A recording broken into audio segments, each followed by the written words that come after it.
Nên baကျွန်တော်ဒီနေ့တော့ဒီအိမ်မှာရှိရပါတော့မိမိမှာရှိရ Wi-Fi password တွေဘယ်လိုပြောင်းလဲရမလဲဆိုတော့ကျွန်တော်ဒီမှာပြပေးမယ်ပေါ့နော်ဆိုတော့ Wi-Fi password ဘာလို့ပြောင်းလဲဆိုတော့ကျွန်တော်ယူရတဲ့ Mac ကလည်း Mac ကနေတယ် Mac 1020ပေါ့နော်ဆိုတော့အဲ့ချိန်မှာကျွန်တော်ဘေးကပတ်ဝန်းကျင်လူတွေကနေကိုယ့်ရဲ့ password တည်ပြီးသုံးနေကြတဲ့ခါမှာကိုယ့်အိမ်မှာ line မကောင်းဘူးပေါ့နော်အဲ့လိုမျိုးဖြစ်တတ်တယ်ပေါ့နော်အဲ့တော့ကျွန်တော်က Wi-Fi password ကိုချိန်မှရမယ်ချိန်ပြီးတော့သူများကိုမသိအောင်ကိုယ့်ဖုန်းလည်းမပေးနဲ့ပေါ့နော်ကိုယ့်ဖုန်းပေးပြီးတော့အဲ့ပေးရဲ့ဖုန်းကနေပြီးတော့သူက QR တွေပါနေပေါ့နော်သူ password ရကောင်းနိုင်နေပေါ့နော်ဆိုတော့ password တွေမပေးမိဘူးလေအရေးကြီးရဲ့အဲဒါဆိုကျွန်တော် Wi-Fi password ကိုချိန်ရမယ်ဆိုတော့ဒီမှာပြပေးမယ်ပထမဆုံးကျွန်တော်ဒီ laptop မှာဆိုရင်ပေါ့နော်ကျွန်တော် Wi-Fi နော်ဒီ Wi-Fi လေးကိုနှိပ်မယ်ကျွန်တော် Wi-Fi ကြီးကိုသွားမယ်ဒီမှာ icon လေးပေါ့နော်နှိပ်လိုက်မယ်ဆိုရင်တော့ဒီမှာ Wi-Fi setting လေးကြာပါပြီကျွန်တော် Wi-Fi ရနေတယ်ဆိုတော့အဲ့ရမှာကျွန်တော်ကဒီ IP အတွက်ကိုတိမှတ်ရမယ်ဆိုတော့ဒီမှာကျွန်တော်ကဒီမှာတော့ကျွန်တော်ကဒီ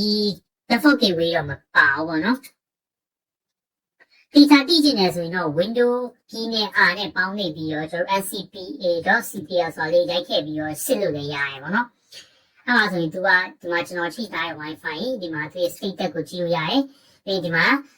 ဒီ day ပေါ့နော်ဒီ day ကြည့်လိုက်ရင်ဒီမှာကျွန်တော်ရဲ့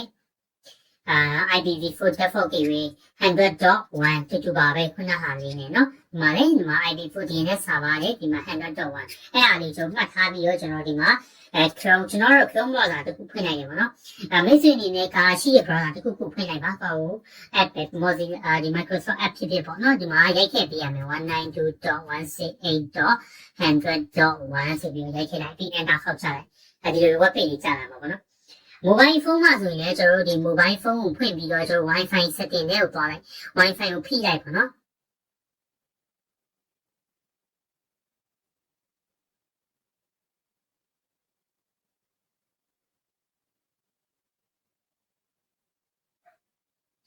ပြီးတော့ Wi-Fi setting နဲ့ရောက်သွားရင်လည်းကျွန်တော် Wi-Fi setting မှာခုနလိုမျိုးပဲဟိုပါပေါ့နော် router ဆိုပြီးရှာလိုက်ပေါ့နော် router မှာသူ IP address ရှိရဲအဲ IP တွေကိုမှတ်ထားပြီးတော့ဖုန်းရဲ့ browser မှာပဲ login ဝင်ပြီးတော့ကျွန်တော်သုံးလို့ရပါတယ်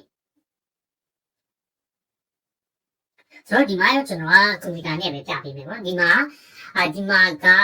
password တောင်းနေပေါ့နော် password တောင်းနေဆိုတော့ဒီ password ဘာထည့်ပေးရမလဲဆိုတော့ပုံမှန်ဆိုရင် router အောက်မှာပေါ့နော် router အောက်မှာဒီမှာ router အောက်မှာသူက IP အတွက်တချို့ဆိုရင် router အောက်မှာ IP အတွက်လည်းပေးထားတယ် user name password တွေပါပေးထားတယ်ဒါပေမဲ့တချို့အဲ့ user name password တွေကဝင်လို့ရရဲ့ရှိရဲ့ router ရှိရဲ့ဝင်လို့မရရဲ့ router ရှိရဲ့ပေါ့နော်အဲ့မှာများတော့အဖြစ်တော့ကျွန်တော်ဒီမှာတော်များကအိမ်သုံး router ဆိုရင် telecom admin ဆိုပြီးတော့ဝင်ရတယ်ပေါ့နော် password ကကြတော့ admin telecom နော်အပေါ်ကဟာနေပြောင်းပြန်ပေါ့နော်အကောင့်ကကျတော့ telecom admin password ကျတော့ admin telecom ပေါ့နော်အဲ့လိုရိုက်ထည့်ပြီးတော့ login ဝင်နိုင်ရပြီတချို့ကျတော့လေဒီ router အောက်မှာပြထားတဲ့ဒီ user name နဲ့ password နဲ့ login ဝင်လည်းရတာမျိုးရှိရဲ့အဲ့လိုမှမဟုတ်ဒီ telecom admin နဲ့လည်းဝင်လို့မရဘူးပြီးဒီမှာပေါ့နော်ဒီဟာနဲ့လည်းကျွန်တော်ပြထားတာနဲ့လည်းဝင်လို့မရဘူးဆိုရင်တော့မိတ်ဆွေအနေနဲ့ဟိုချိတ်ဆက်ထားရဲပေါ့ internet line ကိုဖုန်းဆက်ပေါ့နော်ဥပမာဆိုကျွန်တော်ကမြန်မာနဲ့ကိုသုံးထားရင်မြန်မာနဲ့ကိုဖုန်းဆက်ပြီးတော့မေးကြည့်ပေါ့နော်ဒီမှာကျွန်တော် login ဝင်လိုက်ပြီဒီမျိုးဝင်သွားပြီဒါဆိုတော့ရပြီဒီမျိုးဝင်လာပြီဆိုရင်ကျွန်တော်ကဘယ်ကိုသွားရမလဲဆိုတော့ဒီမှာအပေါ်မှာခေါင်းစဉ်တွေရှိပါချိုးကြတော့ဒီအပေါ်မှာရှိချိုးကြဘေးမှာရှိရပါတော့အဲ့တော့မတူတော့တစ်ခုနဲ့တစ်ခုကတော့ setting ကတော့အများကြီးတူမယ်လို့ကျွန်တော်အာမခံချက်မရှိဘူးဆိုတော့အဲ့မှာကျွန်တော် WLAN ဆိုတဲ့ဟာလေးကျွန်တော်ရင်ဝင်ရမှာပေါ့နော်ဒီ WLAN နဲ့ဝင်လိုက်ဟုတ်ပြီဒီမှာဆိုရင်ကျွန်တော်က SSID နဲ့ကျွန်တော်တွေ့ရမယ် Wi-Fi နဲ့ပြီးဒီအောက်မှာဒီမှာ encryption mode ညာတွေ့ရမှာပေါ့နော်ဒီမှာဆို share key ဒီမှာ password တွေပါတွေ့ပါပေါ့နော်အမှဒီ password နေအောင်ကျွန်တော်ဖြတ်ချလိုက်ပေါ့နော်ဖြတ်ချကိုပေးခြင်းနဲ့ password ပေါ့နော်ဥပမာဆိုတော့ဒီမှာ hide ဖြစ်နေဒါလေးကိုမှန်ချက်လေးစားဆိုရပြီဥပမာပေးခြင်းနဲ့ password ပေါ့ဥပမာနည်းလေးဆိုတော့ပြီးရင်နည်းနည်းလေးထပ်ခြင်းတော့မျိုးပေါ့shareအေးပါအဲ့လိုမျိုးထက်ပေါ့ဗျဒီမျိုးချက်မျိုးဒီမှာအောက်မှာ apply ဆိုတာလေးပေါ့ဒါလေးပြန်မိန်လိုက်မမိန်လေးရပါတယ်ဒီအောက်က apply ဆိုတာလေးနှိပ်လိုက်ရင်ကျွန်တော်က Wi-Fi ကပြုတ်သွားလိမ့်မယ် Wi-Fi ပြုတ်သွားပြီးတော့အဲ့ဒီ Wi-Fi တစ်ကို password ပြန်ထည့်ပေးရပြီပေါ့နော်အဲ့တော့ Wi-Fi ချင်းနဲ့ Wi-Fi password ချင်းအားလွယ်တယ် WLAN နဲ့သွားပြီးတော့ဒီမှာကိုပေးခြင်းနဲ့ password တစ်ကိုထည့် ပြီးဒီမှာ apply နေလိုက်ရပြီဒီမှာတော့ကျွန်တော် wifi ပြုတ်သွားမှာဆိုလို့ဒီမှာတခြားသုံးနေလူလည်းရှိတော့ဒီမှာ apply တော့မလုပ်ပြတော့ဘူးပေါ့နော်အဲ့လိုမျိုး apply လုပ်ပြီးသွားရင်တော့ကျွန်တော်ဒီ wifi setting မှာလုံးဝ wifi ကပြုတ်ထွက်သွားပြီးတော့မှာဒီမဲ့ပြုတ်ထွက်သွားပြီးတော့ပေါ့နော် password ကျွန်တော်အသစ်ပေးတဲ့ password ကိုကျွန်တော်ရိုက်ထည့်လိုက်ရပါပြီဒီမှာ wifi ပဲချင်းယူမကဘူးဒီ wifi နေမှာချင်းယူလည်းရတယ်ပေါ့နော်ကိုချင်းချင်းနဲ့ wifi နေဥပမာကျွန်တော်က